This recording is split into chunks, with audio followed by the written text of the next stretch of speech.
I'm Judith Nonipara from AIA Philippines. Before ako mag-join sa AIA, isa akong full-time housewife.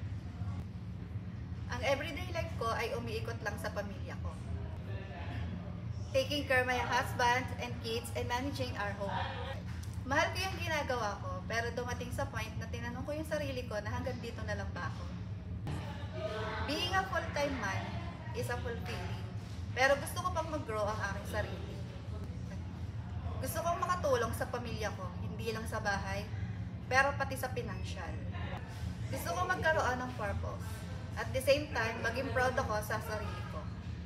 That's the time na dumating si AIA. Nung dumating sa akin ang career na ito, honestly, meron akong doubt. Wala akong background sa sales, sa insurance, at sa corporate world.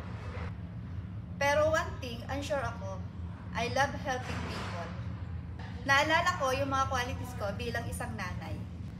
Patience, empathy, at dedication ang kailangan.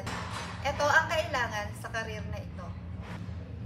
Nag-join ako sa AIA kasi naniniwala ako sa mission. Live longer, healthier, and better life.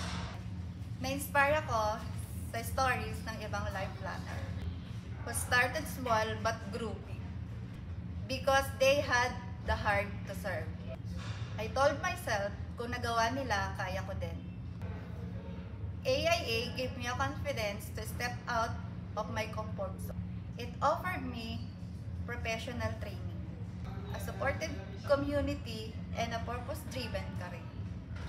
And now, I'm proud to say, from a full-time housewife, I've become a life planner who helps protect families and give hope for a better future.